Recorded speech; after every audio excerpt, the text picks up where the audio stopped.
And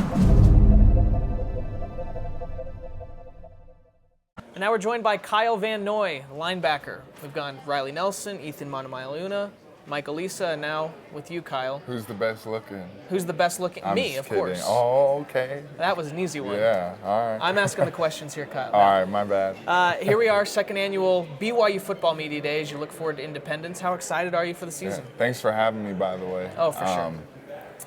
I'm actually really excited. We have a good team. We have a good offense, a good defense, and with that, we're going to have a great team. So the work we're doing is getting put in right, and it's getting put in constructively, and we're getting smarter, and we're getting faster, and we're getting stronger, and all the tools that you need to become a good team and go through fall camp. I think that's going to be a big key for us, and then we're going to jump right into the season. I think we're going to go with the season and start with it with a bang.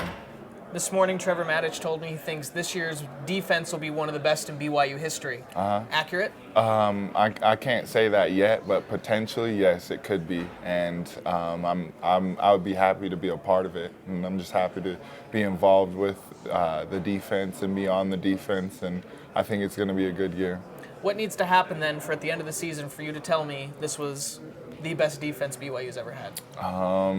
If we win a lot of games. If we win a lot of games. And what if you win them all 50-45? Then the defense isn't good. We got to win. I guess we should. It depends how many touchdowns we give up. How about that? Or how many points? And what ensures that? I mean, because you can give up points but still have done pretty well. You may not give up points but still didn't reach your goals. That's the thing with our defense is that if we give up points, we feel like the world's going to end type of deal because that's how we're trained during the season and the off season. So, and that's the right attitude to have, and I think we approach it well, and we have great strengths, and we're focusing on our weaknesses as well to make those strengths. And I think when we get all those things and we get camaraderie with the team, I think we're gonna be pretty well. If you could name one or two guys maybe that have kind of flown under the radar recently, but you think will step up on the BYU defense this year, who would you say? I think Jordan Johnson's going to be good. I've said that since day one, since I've been here. I think he has a lot of ability, a lot of talent. I think Manoa Pakula will be a wonderful addition at middle backer as well. So, and Lonnie Fua and Spencer Hadley, they're going to be very productive too for us. And then my guy Ziggy, Ziggy's going to have a good year. It's crazy how he's only played 3 years and he could already go to the NFL. I think that's a cool thing, and he has a good thing going for him. You think he has NFL potential? Oh yeah. He's fat. He's 6'7". He runs a 10.600, and he's fast and he's big. That's what NFL people like. A lot of people that look at this team say maybe the best NFL prospect is Kyle Van Noy. If you have a good junior season, would you consider going to the NFL at the end of the year?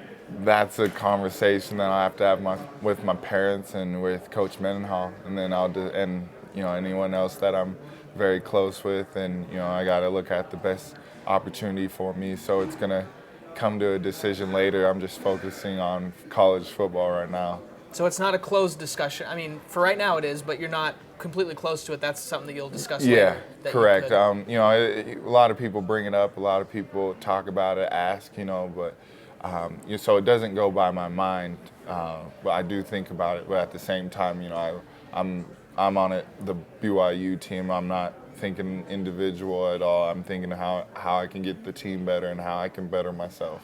Well, frankly, we're looking at 2013, and Brandon Ogletree will be gone. Ethan Monomailuna, Rami Fuga, they're all seniors. We'd love to have you back. So, for what my 2 cents are worth, we want you back in 2013, especially with that kind of schedule. Yeah. Get another shot at Texas, that'll be good. Yep. But we're looking too far ahead. Just 2012, looking at this year's schedule, which games excite you? Of course, that Utah game. It's always exciting. It's the game since I've been here, has been the game to talk about and the game to think about. But at the same time, for me, it's the first game.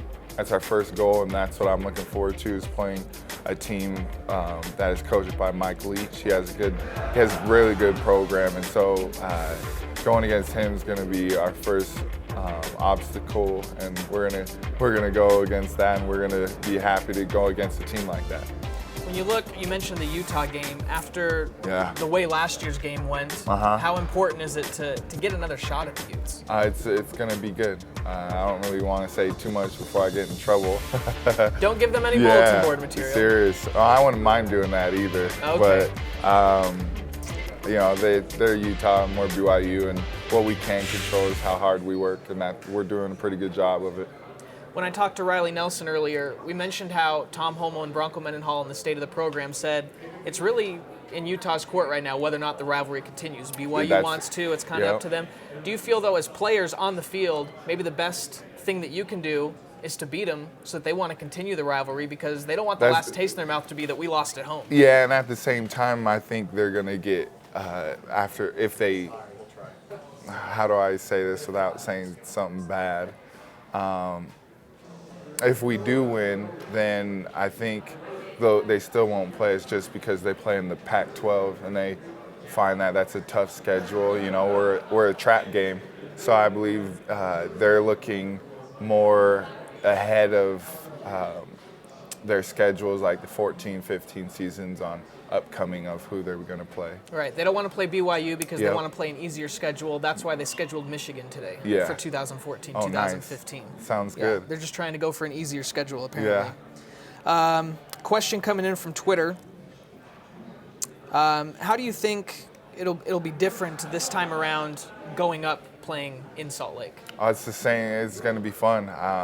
You know, I love playing away crowds. They talk a lot of trash, and Utah fans are kind of dirty, and so I think it's fun to talk back to them and have fun and play against a good team up there. So it's going to be a good experience. It's going to be, you know, what we need for the road games ahead of us, you know, playing road games up to Boise and Georgia Tech and Notre Dame. So it's going to be good for us, and I think it's going to be a good game. Yeah, last year was pretty cool because the first 2 weeks you go to Ole Miss, you go to Texas, but now this year you're going to get to play at Utah. You're going to go play on the Smurf turf in Boise, go to ACC country at Georgia Tech, play in the granddaddy of them all, you know, the classic Notre Dame Stadium.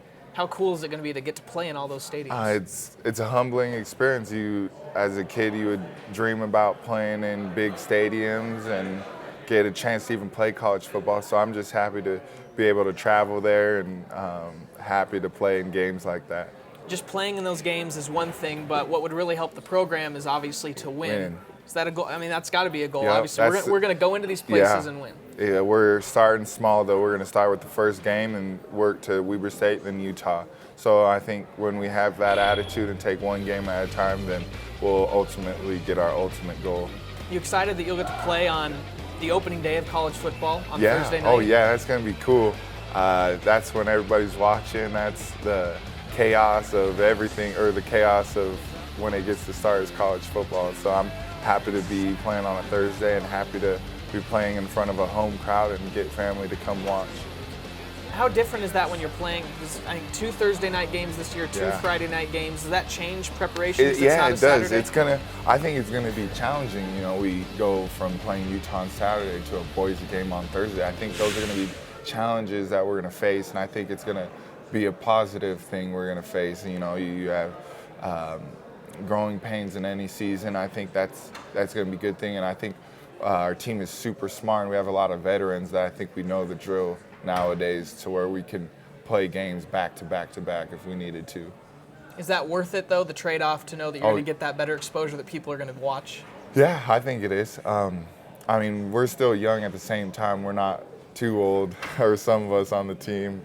So some of us can play 3 games in a row if we needed to. And I think, if it gets more exposure and that's what we want, then that's what we're going to get. So we're happy to play whenever. Even playing later at night, does that bother you at all? Yeah, just in the winter, I think we should play earlier. It gets too cold. That's my thing. I don't care though. I'll play whenever. I just think. But if you're gonna play night games, play them earlier in the season. Yeah, play them when it's warmer.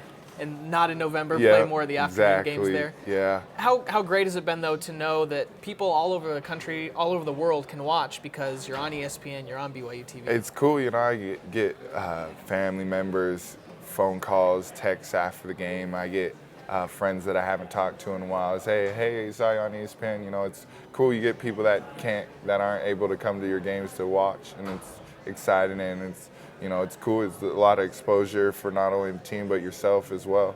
And you also still get fans that are piling into the stadium, so they're not just staying home to watch on TV. And they're that's still good. filling That's it up. good. And that's good fans we have here, and the great fans that we have here. We have people that want to help out and as much as they can and come to support us is a good way, and they do a very good job of it. Do you feed off the fans during a game, or do you kind of zone it out and you're just yourself like it's an empty stadium? I'm a pretty zoner outer guy. I zone people out. It feels like it's just us and the offense on the other team there, and no one else is there. But when you get a good play, then when everyone yells, you can actually feel the stadium move. It's actually pretty cool. I was just going to say, you may zone them out during the play, but afterwards you acknowledge them. I've seen you the fist pumps and all that. So you do enjoy having a good home crowd. Exactly. The more the rambunctious they can be, the better it'll be off. When your head coach, Bronco Mendenhall, is also the defensive coordinator, he has high expectations for this defense.